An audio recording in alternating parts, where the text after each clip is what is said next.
दोस्तों नमस्कार। उत्तर प्रदेश की सियासी हलचल एक बार फिर से तेज हो गई है, क्योंकि उत्तर प्रदेश के अंदर विधानसभा के सीटों के लिए उपचुनाव होना है। पहले ये बताया गया था कि 10 सीटों पर उपचुनाव होगा, लेकिन बाद में ये चीज़ें सामने निकल कर के आई कि फ़िलहाल अभी जो है 10 में से सिर्फ 9 सीटों पर उपचुनाव होगा और एक जो सीट है उसके लिए चुनाव की तारीखों की घोषणा बाद में की जाएगी। बाकी जो 9 हैं उस पर नवंबर महीने में 13 तारीख को चुनाव संपन्न कराया जाएगा। जो 13 तारीख को जो चुनाव संपन्न होना है उसको ध्यान में रखते हुए उत्तर प्रदेश के अंदर जो सियासी हलचल है, जो घमासान है, राजनीतिक घमासान, वो एकदम बढ़ चुका है। ये जो उपचुनाव हो रहा है उत्तर प्रदेश के अंदर, ये सीधे तौर पर 2 लोगों के बीच में लड़ाई है। एक तरफ उत्तर प्रदेश के वर्तमान में मुख्यमंत्री योगी आदित्यनाथ हैं, दूसरे तरफ समाजवादी पार्टी के मुखिया अखिलेश यादव हैं। जो योगी आदित्यनाथ हैं, लोकसभा चुनाव 2024 के अंदर उत्तर प्रदेश में जो बीजेपी की करारी हार हुई थी, कहीं ना कहीं इस उपचुनाव को योगी आदित्यनाथ एक वापसी करने के मौका के रूप में देख रहे हैं और उनको एक बार साबित करना है खुद को बीजेपी हाईकमान के समक्ष। जो गुजरात लॉबी है यानी कि नरेंद्र मोदी और अमित शाह, उनके समक्ष खुद को प्रूफ करने का ये मौका है कि नहीं, उत्तर प्रदेश की सियासत में, उत्तर प्रदेश की राजनीति में योगी आदित्यनाथ ही सबसे बड़ा चेहरा है। दूसरी तरफ अखिलेश यादव हैं, जिनको कि लोकसभा चुनाव के अंदर बहुत ज़बरदस्त तरीके से सफलता मिली थी और उसको वो कंटिन्यू करना चाहते हैं। तो ये जो चुनाव होना है 9 सीटों पर उपचुनाव जो होना है, ये बहुत ही दिलचस्प चुनाव होने वाला है और इस चीज़ को लेकर के जो दोनों ही पार्टी है और ख़ास करके ये जो दोनों नेता हैं योगी आदित्यनाथ और अखिलेश यादव, ये दोनों अपने अपने तरीके से अग्रेसिव हो चुके हैं। और आपको एक चीज़ याद होगा कि कुछ दिनों पहले की बात है जब योगी आदित्यनाथ ने एक स्लोगन दिया था, एक नारा दिया था, बटेंगे तो कटेंगे। और जब योगी आदित्यनाथ ने ये नारा दिया तो इसके पश्चात जो है इस नारे को बीजेपी ने एक्सेप्ट कर लिया, आत्मसात कर लिया। बाद में नरेंद्र मोदी, जो कि इस देश के प्रधानमंत्री हैं, उन्होंने इसी नारे को दूसरे रूप में बोलना शुरू कर दिया। जैसे उन्होंने एक बार ये कहा कि बटेंगे तो बांटने वाले महफिल सजा लेंगे। फिर उन्होंने एक बात और बोली कि यदि हम एक हैं तो सेफ हैं।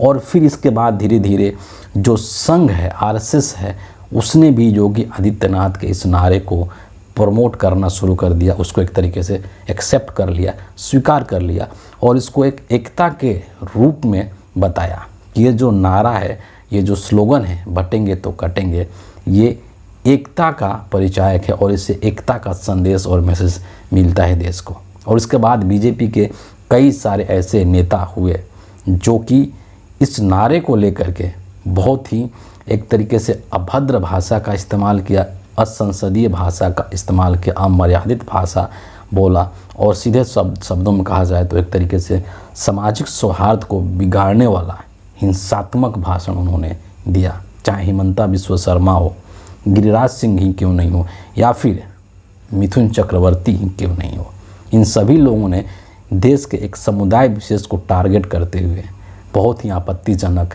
भाषा का प्रयोग किया, हिंसात्मक भाषा का प्रयोग किया।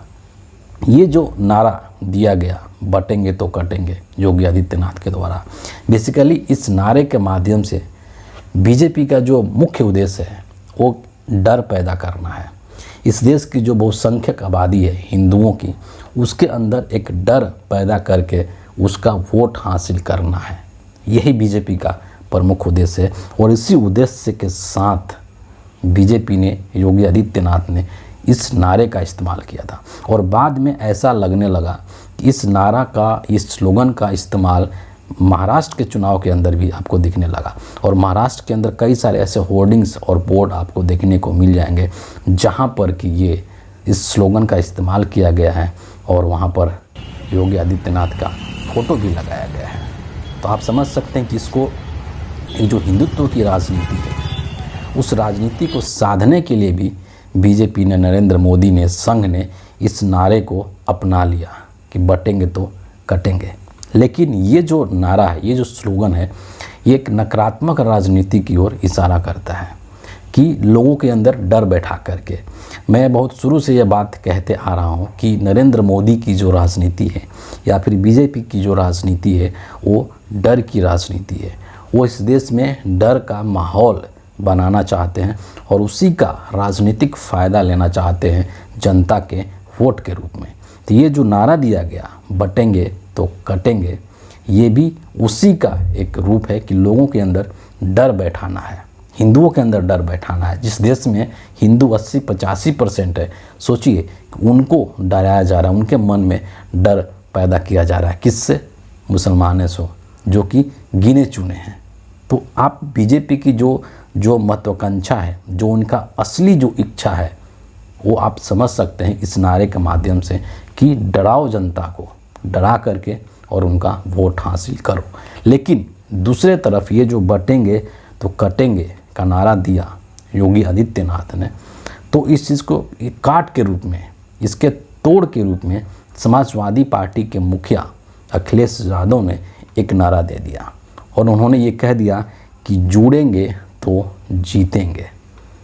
बीजेपी ने जो नारा दिया बटेंगे तो कटेंगे, उसका एक ज़बरदस्त काट के रूप में इस नारे को देखा जा रहा है कि जुड़ेंगे तो जीतेंगे। यानी कि अगर हम सब एक रहेंगे तो तभी हम लोग जीत पाएंगे, क्योंकि समाज को और देश को जो बांटने वाली ताकतें हैं, डिवाइड एंड रूल, जो अंग्रेज़ों का एक प्रिंसिपल था जिसके आधार पर वो लोग शासन करते थे, वही चीज़ कहीं ना कहीं यहाँ पर बीजेपी भी करती हुई प्रतीत होती है, दिखाई देती है कि इस देश को पहले तो धर्म में बांट दो, जातियों में बांट दो और फिर उनको डरा करके और उनका वोट हासिल कर लो।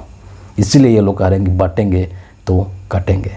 लेकिन दूसरी तरफ जो अखिलेश यादव है, जिन्होंने कि ये नारा दिया कि जुड़ेंगे तो जीतेंगे, यानी कि हम सबको एक रहना होगा, हमको सबको यूनाइट होकर के रहना होगा। ये लोग जो बांटने की बात कर रहे हैं, दूसरे तरफ हम लोग को जुड़ करके रहना है, यानी कि इनके बहकावे में ये जो गुमराह करने की राजनीति कर रहे हैं, बांटने की जो राजनीति कर रहे हैं, हमको इसको ठोकर मार देना है और हमको आपस में मिल करके जुल करके रहना है, एक दूसरे के साथ खड़े होकर के रहना है। तो ये जो है एक सकारात्मक राजनीति की ओर कहीं ना कहीं संकेत करता है। पिछले दिनों एक वीडियो बड़ा ही ज़बरदस्त तरीके से इंटरनेट पर वायरल हुआ था, सोशल मीडिया पर, ट्विटर के ऊपर खास करके, जब एक व्यक्ति जो है वो भोजन बांट रहा है और वहाँ पर एक लड़की जो है वो आती है खाना मांगने के लिए, तो उससे ज़बरदस्ती जो है बोला जाता है कि तुम जय श्री राम का नारा बोलोगी तभी तुम्हें खाना मिलेगा, नहीं तो नहीं मिलेगा। मतलब कि भूख के अंदर भी एक भूखे व्यक्ति को खाना खिलाने से पहले भी ज़बरदस्ती उससे एक धर्म विशेष का नारा दिलवाना, ये कहीं से भी इसको उचित नहीं कहा जा सकता है। हालांकि इसको लेकर के जो तमाम मोदी भक्त हैं, जो बीजेपी के जो अंधभक्त हैं, जो संघी जो लोग हैं, वो इसको बहुत ही उचित मान रहे हैं।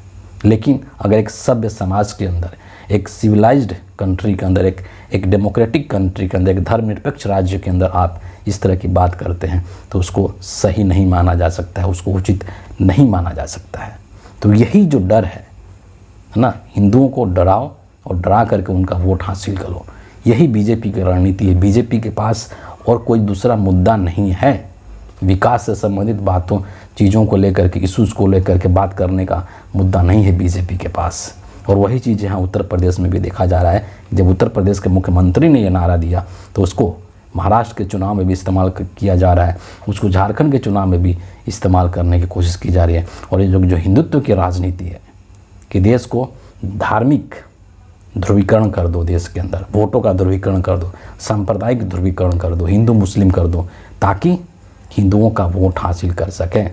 तो इसके तोड़ के रूप में जो स्लोगन अखिलेश यादव ने दिया है कि हम लोग जुड़ेंगे तो जीतेंगे, ये एक बहुत ही ज़बरदस्त और बहुत ही सकारात्मक भाव वाला नारा है और इसकी सराहना की जानी चाहिए। और उत्तर प्रदेश के अंदर अभी जो स्थिति है, खास करके लोकसभा चुनाव 2024 के बाद से, तो वहाँ पर इंडिया अलायंस की, समाजवादी पार्टी की का जो मनोबल है वो काफ़ी हाई है। और इस उपचुनाव के अंदर भी आप देखेंगे कि यहाँ पर समाजवादी पार्टी, अखिलेश यादव, बहुत ही बेहतर प्रदर्शन करने वाले हैं योगी आदित्यनाथ और बीजेपी के मुकाबले में।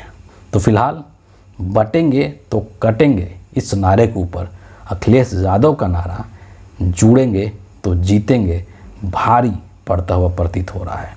इस वीडियो के लिए इतना ही है। आप सभी का बहुत बहुत धन्यवाद।